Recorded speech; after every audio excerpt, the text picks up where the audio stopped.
Life does not have to go towards salvation. Life is salvation. Life has not gone astray. Life has not forgotten. Life is where it should be. You have gone astray. You have forgotten. Your mind is in the confusion of logic, and the journey will start from your mind. Where to go is not the question. Where to start is the question. Buddha did not talk about the destination.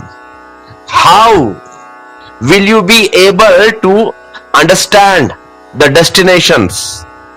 Only its taste can be explained. You will be able to know it only if you are immerse yourself in it. Lord Buddha has talked about the path. Buddha has talked about where you are standing, where your first step will fall. That is why Buddha did not talk about intellect, thoughts, discipline, system, because he did not know that life does not follow any system. Life is not a vehicle running on railway track. Life is the ultimate freedom. There is no rule of law on life. There is no limits. Life is unlimited. There is neither anything acupacious nor inacupacious. Everything is accepted in life. Their darkness as well as light is accepted together. It is a question of the human mind. The human mind cannot understand contradictory things. And how will you apply contradictory things in your life?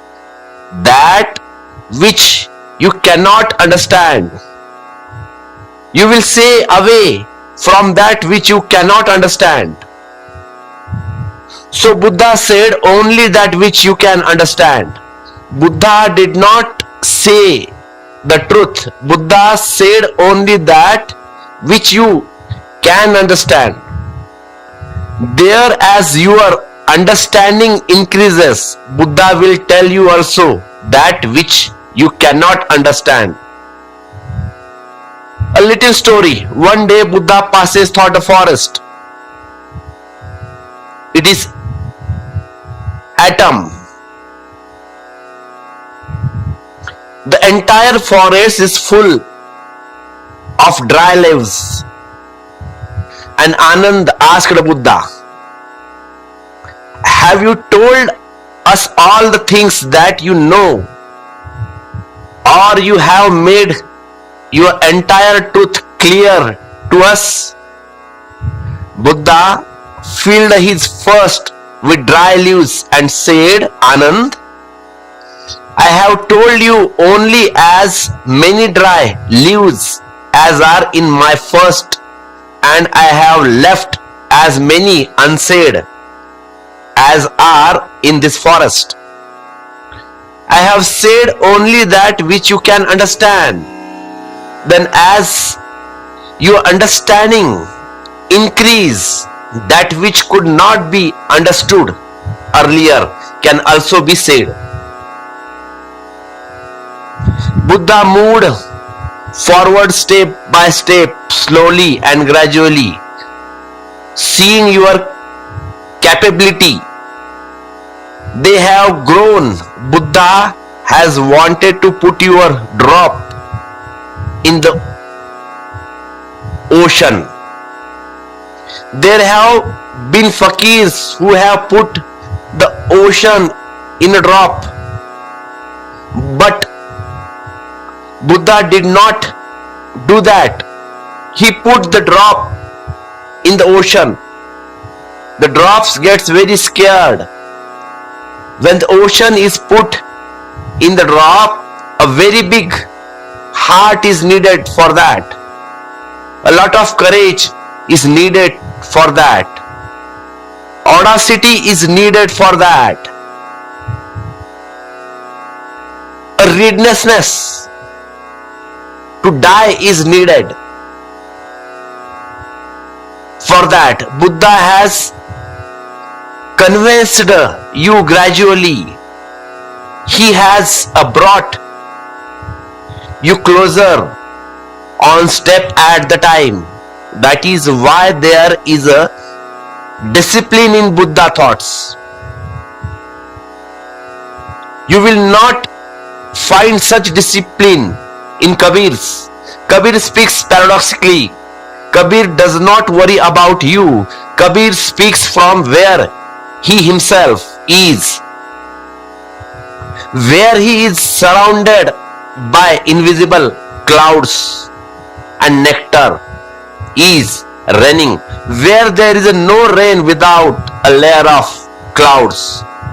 Where there is no clouds are where a nectar is raining. He speaks without any understanding. So only those very few people will be able to understand Kabir, who are ready to take risks with him.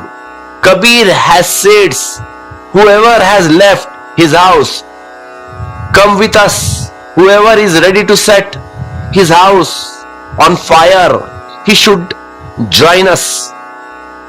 Which house are you talking about? That house of your mind, the systems of your intellect, your logics, your understandings. Whoever is ready to burn that house, Kabir says, he should be join us. Buddha says there is no need to burn the house. Buddha trick you on the step at the time, inch by inch, slowly, slowly, slowly. That is why Buddha starts from where you are. He has said only that much which any logic person will be able to understand. That is why Buddha had such an impact on the whole world. Nobody had an impact like Buddha.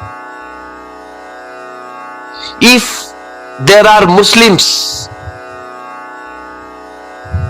in the world, it is less due to influence of Muhammad Paigambar and more due to the compulsions of Muslims. If there are Christians in the world, it is less due to influence of Jesus and more due to the business acumen of Christians. But if there are a Buddhist in the world, it is only because of Buddha. Neither has any compulsions been done to convert anyone, nor has any temptations been given, but Buddha words were relevant. Anyone who had a little understanding was also interested in Buddha.